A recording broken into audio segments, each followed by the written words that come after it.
Good morning, class 7. This is your first video of chapter number 3, state government.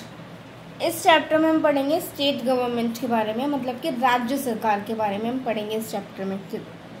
उनका जो कार्य है वो क्या है और उनके जो प्रोसेस है उनके बारे में हम पढ़ेंगे इस चैप्टर में। Every state has a government which works for the welfare of the people. The state government is headed by the governor. Her state के पास गवर्नमेंट होती है, उसकी खुद की सरकार होती है जो कि लोगों के हक के लिए, उनके वेलफेयर के लिए, उनके भलाई के लिए काम करती है। The state government is headed by the governor, और स्टेट गवर्नमेंट का हेड कौन होता है? Governor. However, he is only a nominal executive. The real authority is with the chief minister and his council of ministers who are responsible to the state legislature.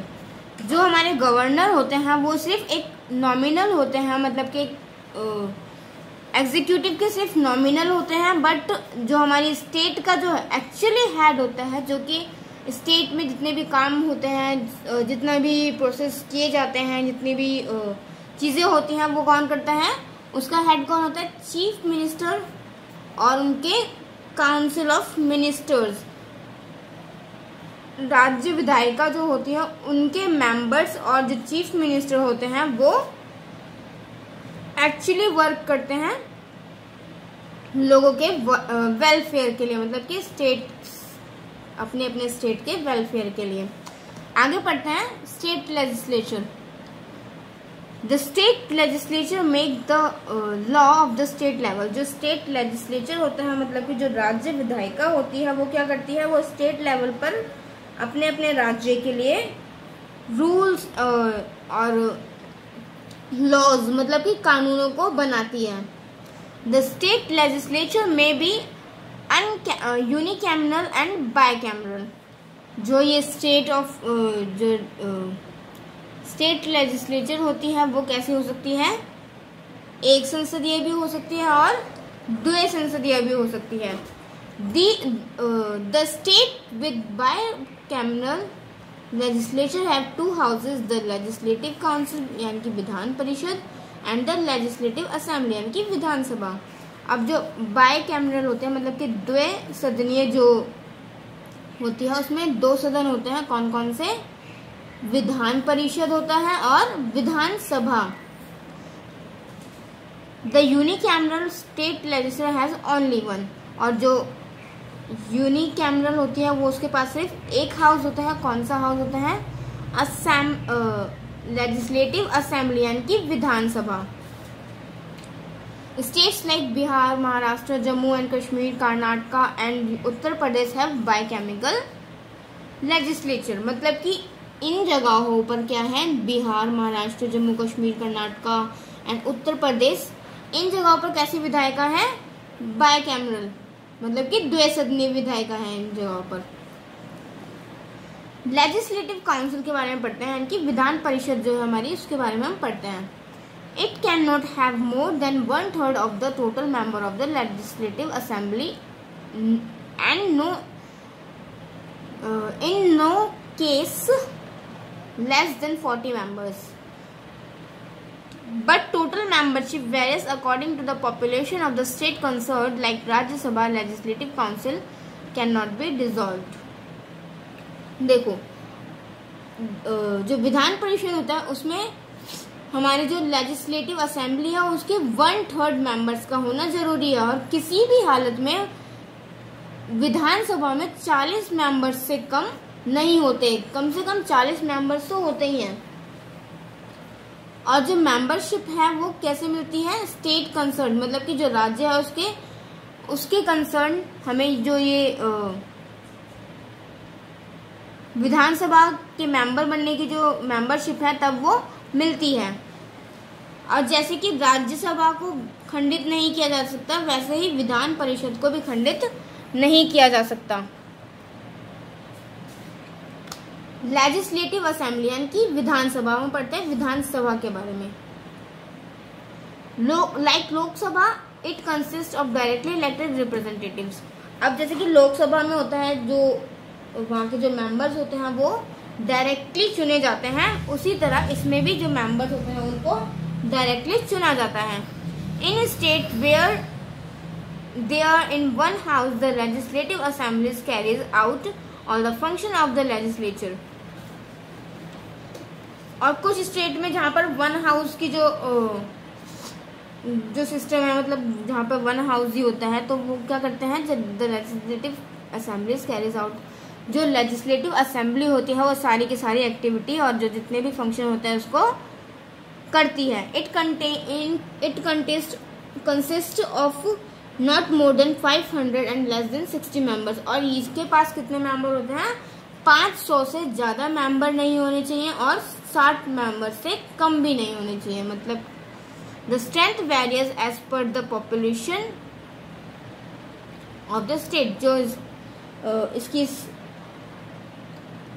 विधानसभा की जो strength होती है members की, वो state के according depend करते हैं, state की पॉपुलेशन के अकॉर्डिंग डिपेंड करती है।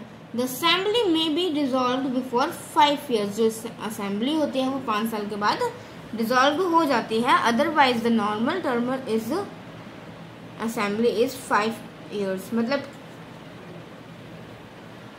जो असेंबली है उसका जो खंडित होने का मतलब कि इसको बिल्कुल खत्म करने का जो उसका टाइम पीरियड है वो कितना है, 5 साल।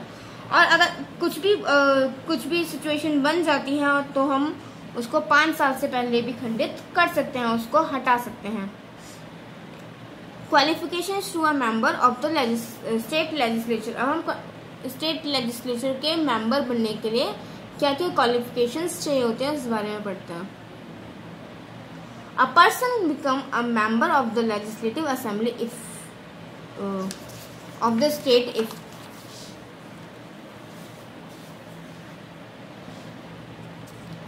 he is citizen of India। वो सिटीजन इंडिया का होना चाहिए, इंडिया का नागरिक होना चाहिए। his age is not less than 25 years of age। उसकी जो आयु है वो 25 साल से कम नहीं होना चाहिए। he is of sound mind। जो उसका माइंड है वो फ्रेश होना चाहिए, साउंड माइंडेड होना चाहिए, मतलब अपनी आवाज उठा सके। he is not a criminal, bankrupt और hold of any office of profit. और मतलब वो क्रिमिनल नहीं होना चाहिए, बैंक करप्ट नहीं होना चाहिए और किसी भी ऑफिस से बिलोंग नहीं करना चाहिए। He is a registered voter. और वो एक रजिस्टर्ड वोटर होना चाहिए। अब हम पढ़ते हैं टर्म के बारे में, इसका टाइम पीरियड क्या होता है उस बारे में पढ़ते हैं। The term of legislative assembly is of 5 years। Legislative assembly का टाइम पीरियड क्या होता है, 5 years। But it may be dissolve even earlier than 5 years by the governor on the request of chief minister. बट ये 5 साल से पहले भी इसको खंडित किया जाता है गवर्नर के द्वारा चीफ मिनिस्टर की रिक्वेस्ट पर। अगर सीएम जो है वो रिक्वेस्ट करते हैं कि जो हमारी विधान सभा है उसको खंडित कर दो, मतलब उसको खत्म कर दो, तो जो गवर्नर है उनके द्वारा इसको खंडित किया जाता है। The term of the legislative assembly may be extend during an emergency but not more than 6 months at the time. Emergency जब अगर पड़ जाए, इमरजेंसी के दौरान जो हमारी जो टाइम पीरियड है हम उसको बढ़ा सकते हैं, पर सिर्फ और सिर्फ 6 महीने। एक टाइम पर सिर्फ और सिर्फ 6 महीने ही उसका टाइम पीरियड जो है हम उसको बढ़ा सकते हैं। The legislative council is the upper house in the state. जो लेजिस्लेटिव काउंसिल होता है वो स्टेट का अपर हाउस होता है। Just like the Rajya Sabha is the permanent house and can not be dissolve. The term of each member is 6 years and 1/3 member of the house retire after every 2 years। जैसे कि राज्यसभा में क्या होता है, राज्यसभा जो है वो परमानेंट हाउस है और वो डिसॉल्व उसको नहीं किया जा सकता, उसको खंडित नहीं किया जा सकता। उसमें जो सारे मेंबर्स होते हैं वो 6 साल के लिए होते हैं और 1/3 मेंबर्स जो होते हैं वो हर 2 साल बाद रिटायर हो जाते हैं और उनके जगह पर क्या होता है, न्यू मेंबर्स को ऐड किया जाता है। आगे हम पढ़ते हैं प्रेसिडिंग ऑफिसर्स के बारे में। The Legislative Assembly and the Legislative Council also have presiding officers. Legislative assembly और लेजिस्लेटिव काउंसिल के पास क्या होता है, एक ऑफिसर होता है जो कि उनको गाइड करता है, उसको बोलते हैं presiding officers. The legislative assembly has a speaker and a deputy speaker. Legislative assembly के पास एक स्पीकर होता है और एक लेजिस्लेटिव असेंबली के पास कौन होता है, उसका एक खुद का स्पीकर, उनका एक स्पीकर होता है और एक डिप्टी स्पीकर होता है. They are elected from amongst the member of the house. और ये क्या होते हैं, वो मेंबर ऑफ हाउस के बजाय अलग से इनको इलेक्ट किया जाता है. The legislative council has a chairman and a deputy chairman. और जो लेजिस्लेटिव काउंसिल होता है उनके पास क्या होता है, उनके चेयरमैन होते हैं और डिप्टी चेयरमैन होते हैं. They are elected from among its member. और ये भी अपने मेंबर्स से अलग इनको इलेक्ट किया जाता है. The function performed by these presiding officers are similar to the function of the presiding officers of the two house of parliaments. इनका जो प्रोसेस होता है, इनके जो फंक्शंस हैं वो बिल्कुल सेम होते हैं जैसे कि बाकी दो हाउस के ऑफिसर्स के होते हैं. The speaker of the assembly can decide whether a bill is the money bill और नॉट. जो स्पीकर होता है असेंबली का वो डिसाइड करते हैं कि जो बिल है वो मनी बिल है कि नहीं. The presiding officers of both the houses have the right to cast vote in case of tie. दोनों ही हाउसेज के जो ऑफिसर्स होते हैं उनको अधिकार होता है वोट करने का. अगर इन केस टाई हो जाता है तो उन दोनों को राइट होता है वोट करने का. आगे हम पढ़ते हैं पावर्स ऑफ स्टेट लेजिस्लेचर. मतलब कि स्टेट लेजिस्लेचर की अब क्या क्या पावर्स हैं, क्या क्या उनके पास शक्तियां हैं, उस बारे में पढ़ते हैं. The state legislature make law on the 66 subjects given in the state list and 47 subject given in the concurrent list. But a state law on concurrent subject can be declared ineffective if it goes a central law on the same subject. अब state legislature जो होता है वो क्या करता है, वो state list में 66 सब्जेक्ट्स दिए गए हैं जिनके ऊपर वो कानून बनाता है, और कंकरेंट लिस्ट में 47 सब्जेक्ट्स दिए गए हैं जिनके ऊपर वो कानून बनाता है. But a state law on concurrent subject मतलब कि एक राज्य में कानून बना हुआ है कंकरेंट लिस्ट के सब्जेक्ट के ऊपर, और वो सेंट्रल गवर्नमेंट में सेंट्रल लेवल पर भी वो कानून बना हुआ है. तो स्टेट लेवल का जो कानून बनाएंगी जो स्टेट की जो सरकार है वो उसको हम हटा सकते हैं, उस रूल को हम कट कर सकते हैं. मतलब वो रूल नहीं माना जाएगा जो हमारा सेंट्रल लेवल पर उस सब्जेक्ट सेंट्रल लेवल पे जो रूल होगा उस सब्जेक्ट को लेकर, वही रूल स्टेट लेवल में भी वही रूल चलेगा. It passes the money bill and the budget. The legislative assembly alone has the power to originate money bills. और इनके पास ये शक्ति होती है कि ये क्या करते हैं, ये मनी बिल को और बजट को पास करते हैं. और जो लेजिस्लेटिव असेंबली होती है सिर्फ उसी के पास ये पावर होती है कि वो मनी बिल को ओरिजिनेट कर सके. It may approve the ordinance which have been issued by the governor when the legislative assembly was out its session. जब जो हमारी लेजिस्लेटिव असेंबली है वो सेशन में नहीं होती, मतलब वो नहीं होती है, तब क्या करता है, जब गवर्नर के द्वारा जो ऑर्डिनेंस निकलता है उसको ये अप्रूव करते हैं, उसको ये पास करते हैं. Some articles of the constitution can be amended only with the consent of state legislature. और हमारे संविधान के कुछ आर्टिकल्स ऐसे हैं जो कि स्टेट लेजिस्लेचर के द्वारा ही अमेंड किए जाते हैं, उनके द्वारा ही बनाए जाते हैं. The state legislature exercises control over the executive council of minister through question and criticism of its wrong politics. It can move an endowment motion, call an attention motion, and a motion of no confidence, but the minister are responsible only to the legislative assembly. जो state legislature होता है वो control करते हैं executive को, मतलब जो कार्यपालिका होते हैं उनको कंट्रोल करते हैं, उनसे क्वेश्चन पुट अप कर सकते हैं उनकी बनाई गई पॉलिसीज के बारे में, कि इसके उनसे क्वेश्चन पुट अप कर सकते हैं, उनके अगेंस्ट जा सकते हैं कि तुमने ये पॉलिसीज कैसे बनाई है, ये गलत है, उनसे आर्ग्यूमेंट कर सकते हैं उस पॉलिसी के ऊपर। आगे पढ़ते हैं द मेकिंग ऑफ लॉ। अब जो लॉ है, जो कानून है, वो कैसे बनता है उस बारे में हम पढ़ते हैं। इंट्रोड्यूसिंग अ बिल, सबसे पहले हमें क्या करना होता है, कानून बनाने के लिए हमें एक बिल तैयार करना होता है। First a draft of the law is prepared and presented in the legislature. सबसे पहले हमें बिल तैयार करना होता है, ड्राफ्ट तैयार करना होता है और उसको लेजिस्लेचर में प्रेजेंट करना होता है। This is called a bill. ठीक है। Bills are two types, ordinary and money bill. और बिल जो होता है वो दो टाइप के होते हैं, ऑर्डिनरी बिल होता है और money bill. Ordinary bill deals with the day to day functioning of the government.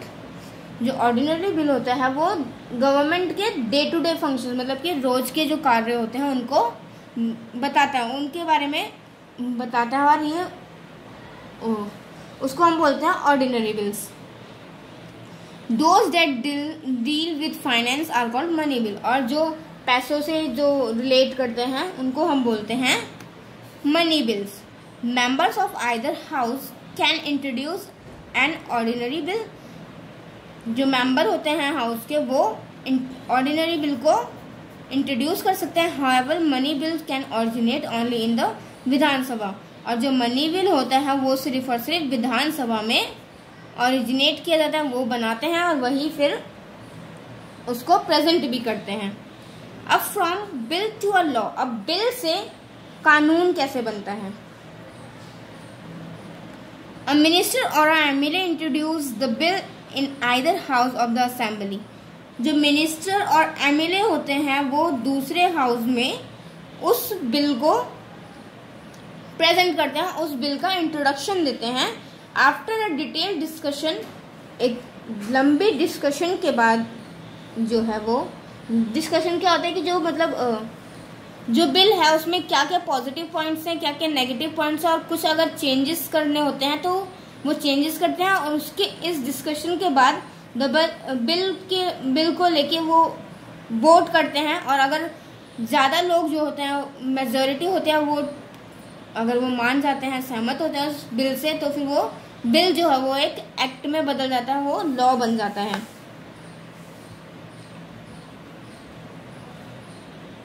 Then it's sent to the governor. When the governor signs the bill, it becomes a law. और जब वो दोनों ही houses सहमत हो जाते हैं तो वो क्या करते हैं, वो उस बिल को गवर्नर के पास भेजते हैं, और वो जो गवर्नर होता है जब उस पर साइन कर देते हैं तब वो एक लॉ बन जाता है। A governor has no power to reject a bill. और एक गवर्नर के पास कोई पावर नहीं होती एक बिल को रिजेक्ट करने के लिए। However he or she can send it back to the house of its origin with the suggestion for a change. वो उनके पास कोई पावर नहीं होती इसको रिजेक्ट करने के लिए। उनके पास ये पावर होती है कि वो उस बिल को वापस से हाउस के पास भेज सकते हैं अगर उनको कोई चेंजेस चाहिए होता है तो। और जब वो हाउस जो होता है उसमें चेंजेस करके उनके पास दोबारा भेजते हैं तो उनके पास साइन करने के सिवा कोई और ऑप्शन नहीं होता, वो साइन करते हैं और फिर जो ये बिल होता है वो लॉ में बदल जाता है। क्लास इस वीडियो में आपका चैप्टर यहीं तक पढ़ते हैं, आगे का चैप्टर हम नेक्स्ट वीडियो में कंटिन्यू करेंगे।